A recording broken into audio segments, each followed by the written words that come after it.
Surprisingly, the future of advertising is more exciting than you could possibly imagine. And yeah, that sounds kind of stupid, but hang with me for a minute there. Welcome to Tech First with John Koetsier. Ads suck, and we kind of all know it, right? They're pretty invasive. They track us around the internet. They make us feel creeped out when, what is that dress doing there? I saw that the other day. They also create horrible user experiences, filling up our screens. Apparently, the future's not like that. And it's a good thing too, because ads pay for a lot of our digital experiences. I mean, the platform you're watching or listening to this on right now is probably paid for via advertising. So in the future, perhaps you might only see ads from brands that you actually want to. In the future, perhaps you don't sacrifice privacy when you see an ad. And in the future, perhaps you might even get paid for your attention. In a lot of ways, that future is now. To dive in and explain more, we're going to be joined by Brendan Eich, who is the co-founder and CEO of Brave Software, and Carolina Abenante, who's the founder of NYIAX. Welcome, Brendan and Carolina. Thank you for having us. Yes, thanks very much. It's a real pleasure to have you guys. So that was a real big intro with a lot of big promises. Brendan, kick us off here. First of all, do you agree? And talk about what you launched. So with Brave and the basic attention token, we've tried to take the ads and the technology behind ads that people don't like and clean out all the bad things, the tracking, the sort of parasites, the high fee extraction from the middle players, and simplify the system to the minimum required components. The browser is always part of your digital life, and you have to trust it. It's a highly trusted app. It's kind of the universal app still. It tends to eat other apps unless you're really into Instagram or Facebook, or until you uninstalled it recently, TikTok. So the browser, especially on bigger screens, tends to reduce time in other apps and the need for other apps. And this shows what's immortal about the browser, that there's a language or a set of languages for web content, and that publishers can put anything out there on their site, and if they want to make money, they can try to run ads. But the problem is that those ads depend on tracking, and the superpowers like Google that came to dominate tracking came to dominate the terms of the ad deals. They came to dominate everything about your digital life. Not only what apps you might have or platforms they bought up like YouTube, but operating systems like Android. So things have gone too far in one direction. Brave goes the other way. We say you have to have your browser. It's how you get this web content and render it. As a user, you have fundamental rights to what you can pick and choose in that content, including the ability to take out ads. But our main approach is not against ads as creatives that marketers can use that might be in your interest. Rather, it's against the tracking. And the JavaScript, my bad creation in 1995, and Netscape, that is used to do the targeting and tracking. And we block those scripts, and that means the ads generally don't show. And your performance is better, your battery life's better, your data plan use is better, radio runs less. But there's a cost, obviously, to the ecosystem. You mentioned publishers rely on ads. So from the beginning, Brave was committed to a vision where users, with their own choice and consent, could participate in a clean ad system mediated through the browser, just like today's JavaScript-based ads are, but privately and deterministically and safely and with low fraud. And that's what we've built with the basic attention token. Very, very interesting. Carolina, come on into the conversation and talk about NYIAX, what you built and what your role is in this current announcement. Well, I believe in everything that Brendan just said. I just want to say that from the onset.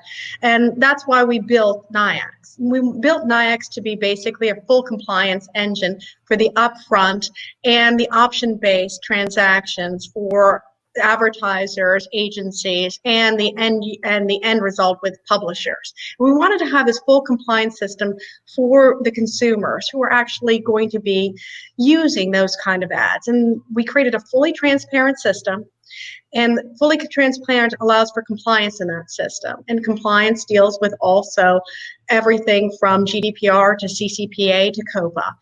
And this is we thought that the best sort of partner that we could have for this would also be somebody like Brave. Now, we work with all of the agencies and we work with many, many different kinds of publishers.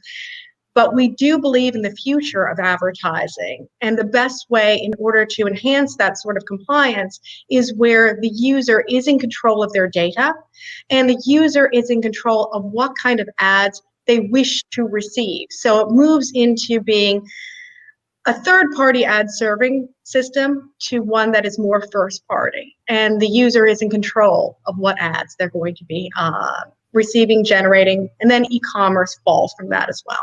I mean, that's really interesting. That's kind of a sea change. Right now, I'm in control of probably 0% of the ads that I see. I have given consent for my attention to be spent to approximately 0 brands, right? And yet there are likely some brands that I would give some attention to. There are some things that I'd be interested in seeing things on. So that's kind of what you built, correct, Brendan?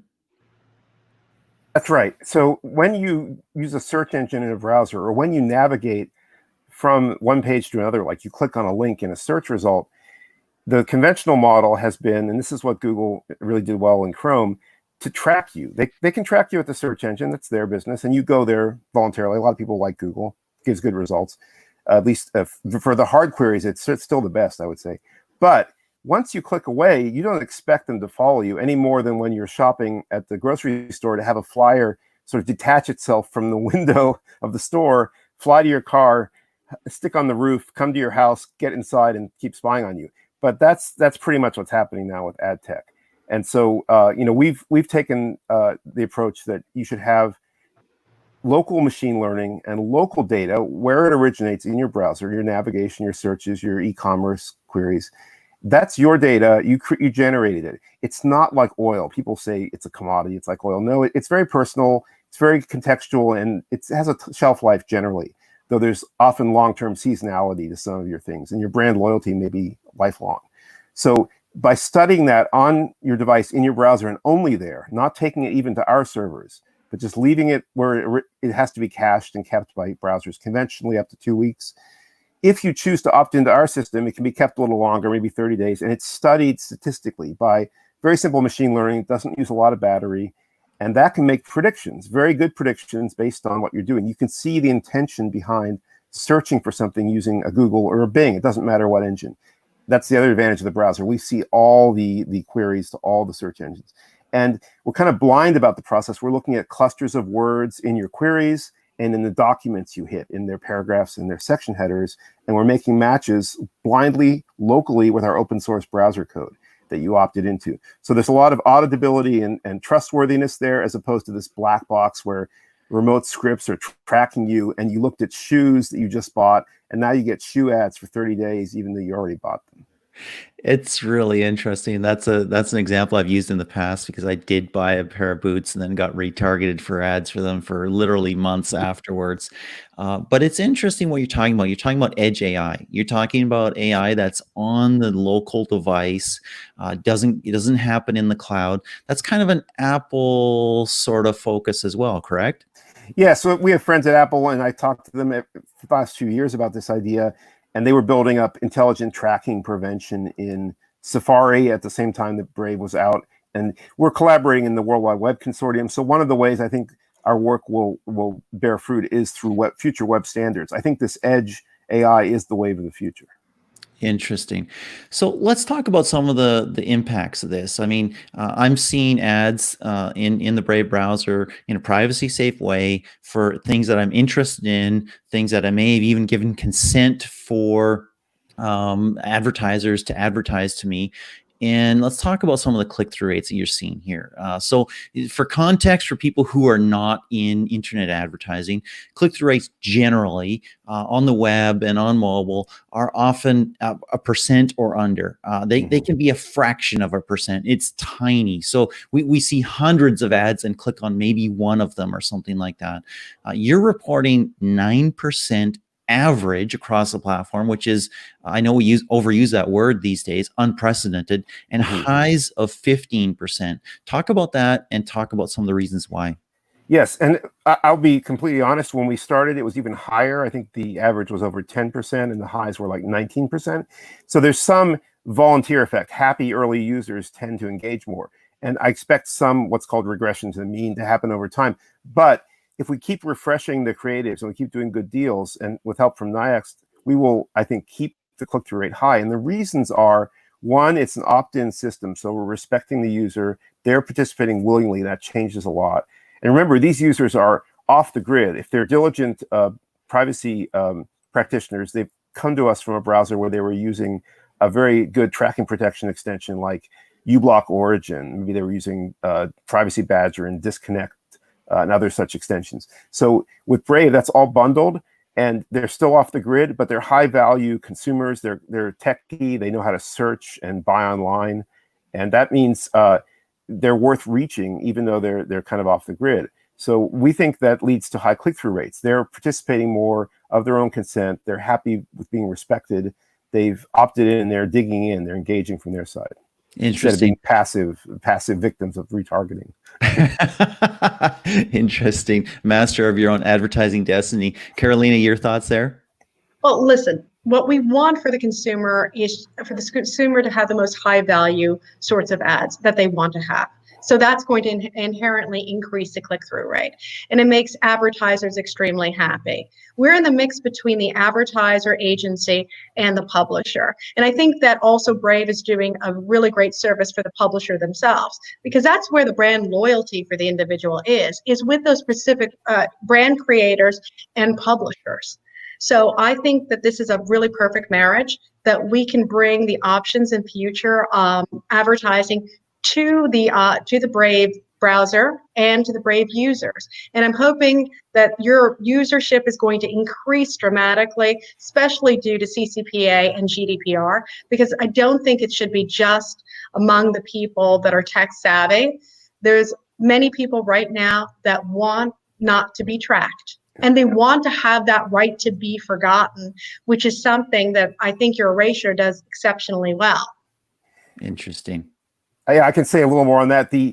If you go to brave.com/data-access, you can read about how to, if you've opted into Brave Rewards, which is the ad system, reward system with the basic attention token. To get out, you just turn it off. There's no server-side data to erase because we don't have a server-side.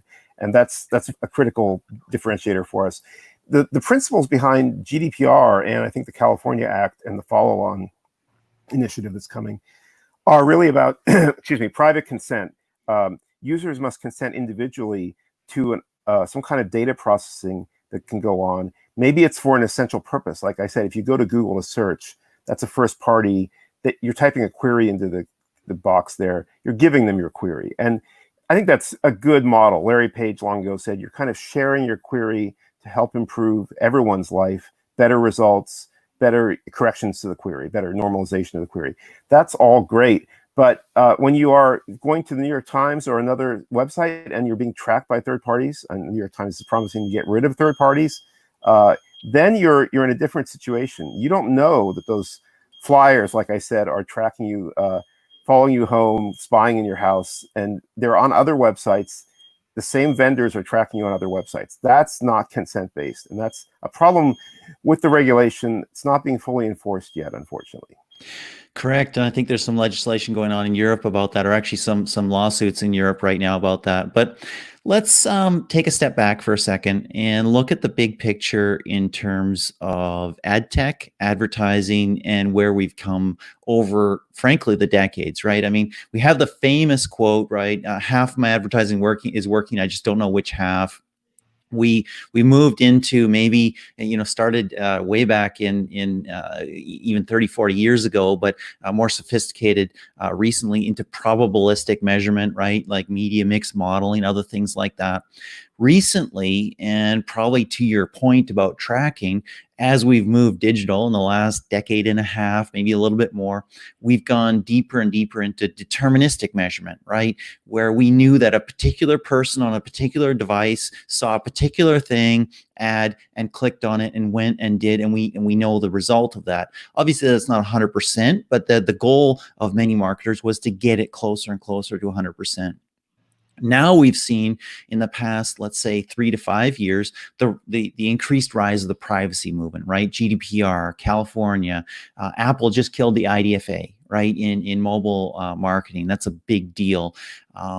And so there's likely, in a lot of cases, a move back to probabilistic.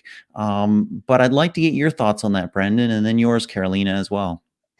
Yes, so obviously with a browser and an individual user with local edge intelligence, edge machine learning, and all that rich data that you originate, we can do a very good deterministic job in the browser. And that's why I think a hybrid approach is valuable. You will not need to see individual linkable events that can track one person across the web. If you're doing this right, you'll see the deterministic part in the local agent, in the browser or the app. You'll see reporting and some ability to forecast that is probabilistic, necessarily probabilistic, but it doesn't yield re-identification of individual users. It doesn't consist of harvesting rich data streams into server honeypot databases where they can then be used and abused. Hackers can get at them.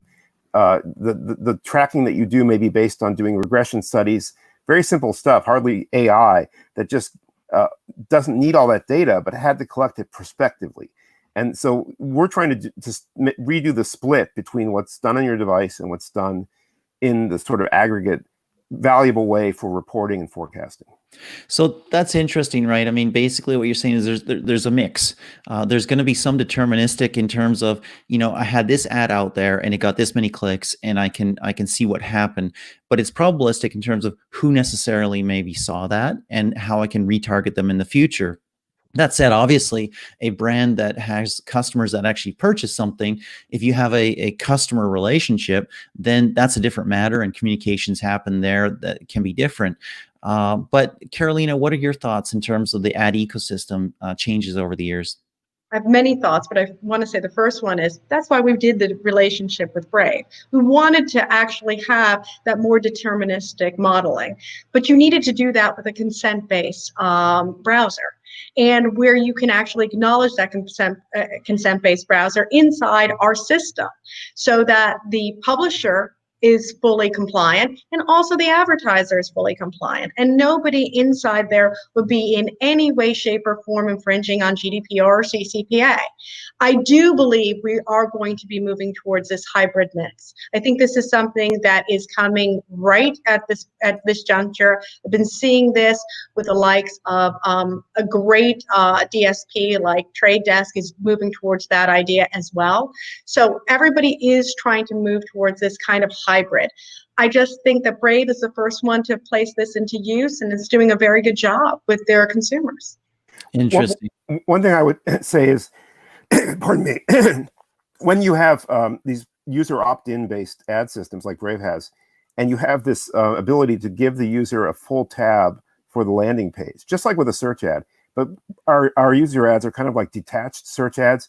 You end up with the ability for the user to directly interact with the brand in that landing page. And that means they can identify, if they choose, they can go all the way to a cost per lead or some kind of a logged in model with the brand. So we see that as uniquely valuable. It's better to have direct relationships, in our view, based on consent. And that's what we've built. If you just have these programmatic ads sort of cluttering up your ability to read a news article, that's not direct, and it's not engaging, and it's not respectful of the user. So I think that's partly why you see the high click-through rates, and then you see the better performance. And if the user identifies with the brand, that's fine. It's almost like that first-party interaction with the search engine I mentioned, where you go to Google, it's a great engine. You go to the brand, you've seen it through a Brave ad, you've maybe discovered it, you keep that tab around. That's how you interact. Yeah, interesting. Let's talk about BAT, basic attention token. So I'm watching some ads that I've consented to. I earn some BAT. What can I use BAT for? So the main use, and this is the default for users who don't sign up, they're anonymous to us, we don't see anything about them, like I mentioned, is to give it back to your favorite creators, not just websites, but YouTubers and Twitch streamers, people on Reddit, on Twitter, GitHub even, people who write code. If you like a GitHub pull request or an issue someone filed or a comment, There's a large number of sort of user-generated content platforms we support, as well as pure websites where the publisher can sign up with us, the creator can sign up with us in a very simple self-serve way. We didn't have to do any business development. So we have The Guardian, Washington Post, Vice, Quartz, and many other top publishers. You can go to bat.watch to see the full size of the ecosystem. The numbers there are getting big.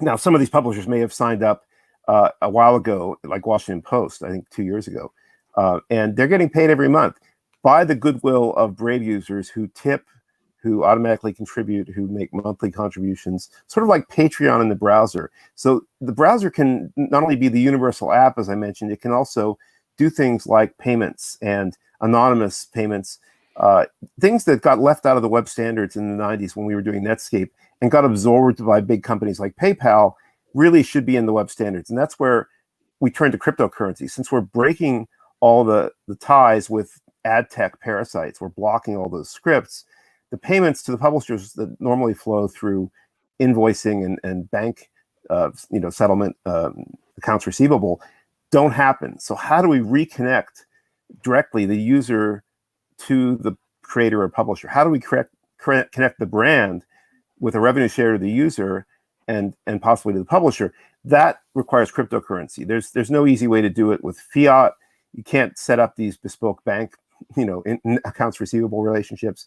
You really want a cryptographic currency or token. So we did a prototype with Bitcoin, and then we did our own token, the basic attention token, which is purpose-built for the platform. So the utility on the platform is you can give it back, but we're adding more utility over time. You're seeing ability to use BAT and redeem it with Tapcoin. That's one partner. And there's a Turn.io company that's got a block card. You can use BAT there. And there are other announcements forthcoming from us on more ways to utilize BAT that are going beyond just our reward the creators. But the main model we wanted was to reward the creators because you're hurting them by blocking tracking that block ads. And we acknowledge that a lot of our lead users are ecologically minded. So I just want to put in a good word for them. Not all users are free riders. There's nothing wrong if you want to free ride, you're skeptical about the BAT system, you're just going to use Brave as a fast tracking protection by default browser. That's cool.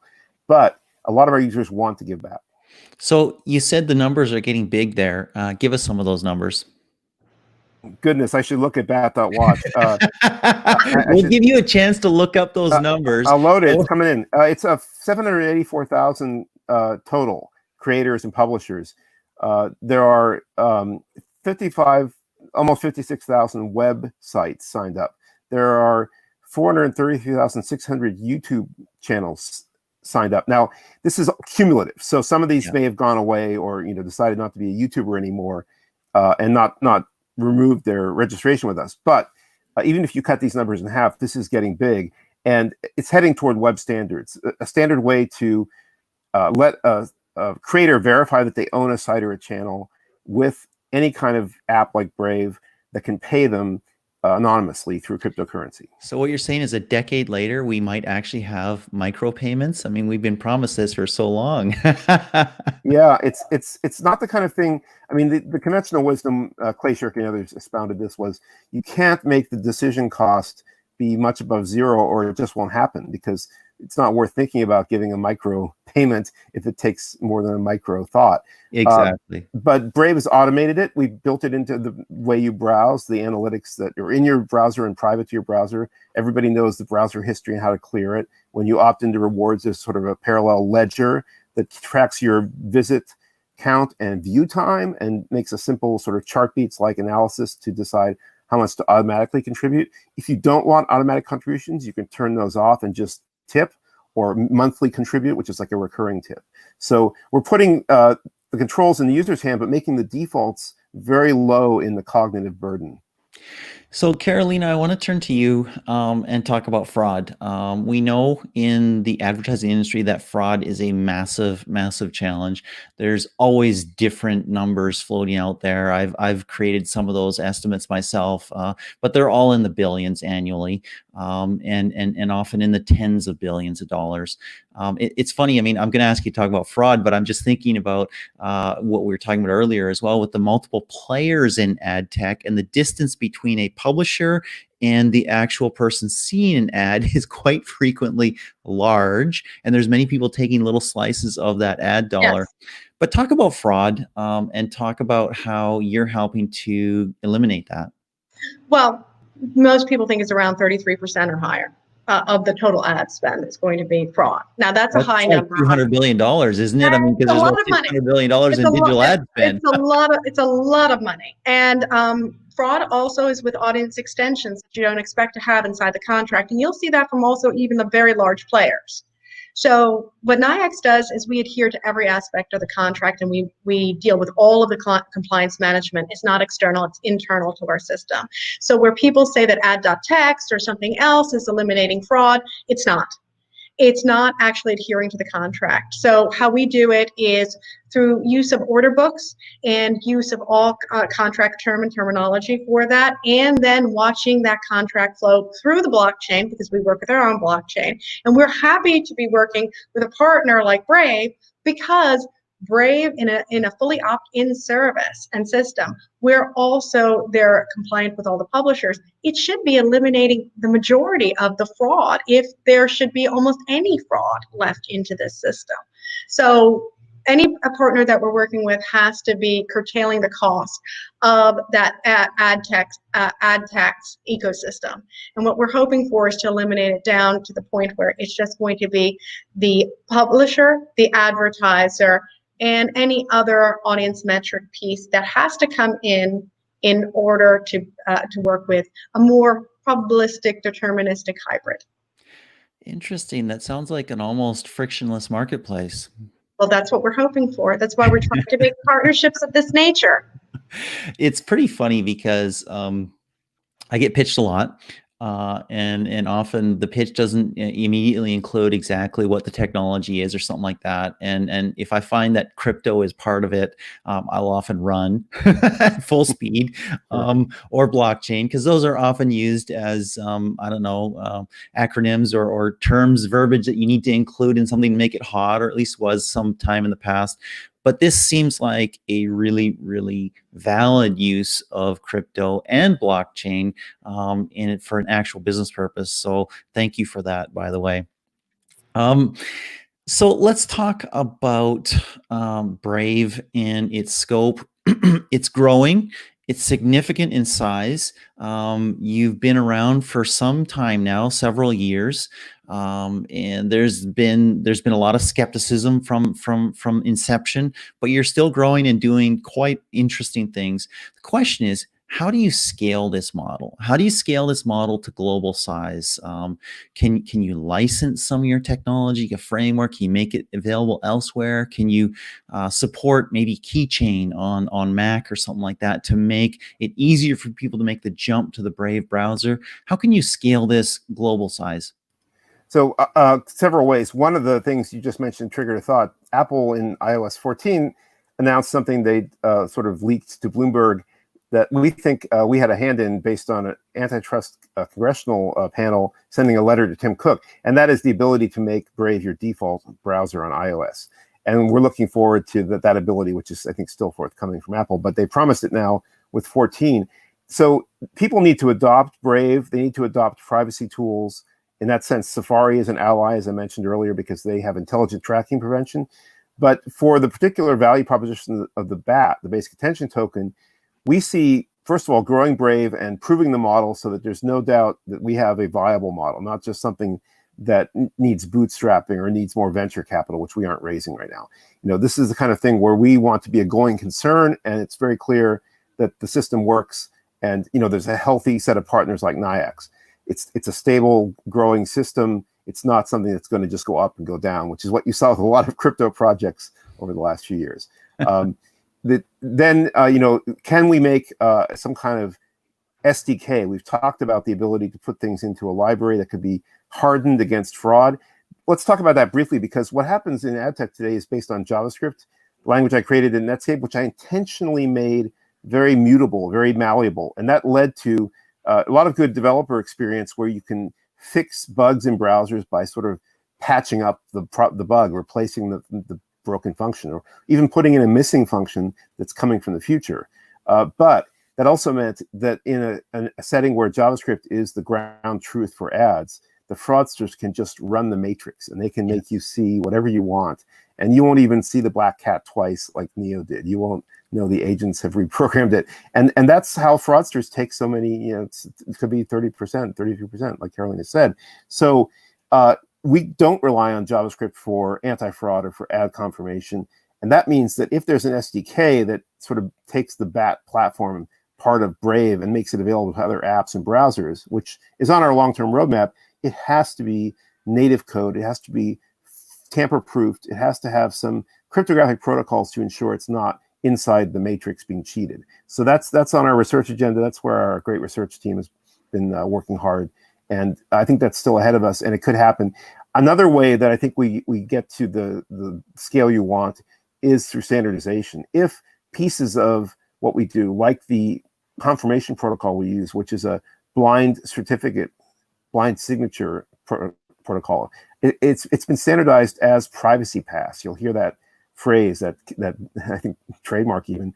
The IETF standardized it with many people involved from Google and Cloudflare and others. And it's based on cryptographic research from David Chaum, 30 years ago. Now, that's great stuff. We use it. Turns out Apple is talking about using it. Google uses it. Cloudflare uses it. You can see how this could roll up from the bottom up to a larger system that looks like what we do, but has a standard behind it or set of standards. And these standards interoperate and they're in multiple browsers. So I expect you'll see that too. Wonderful. Well, I want to thank you, Carolina. I want to thank you, Brendan, for taking some time and spending it with us here. Much appreciated. Thank you. My pleasure. Thanks. Well, everybody else, thank you as well for joining us on TechFirst. My name is John Koetsier. I appreciate you being along for this show. Whatever platform you're watching on, hey, like, subscribe, share, comment, all the above. If you're on the podcast later on, you like it, rate it, review it. That'd be a massive help. Thanks. Until next time, this is John Koetsier with TechFirst.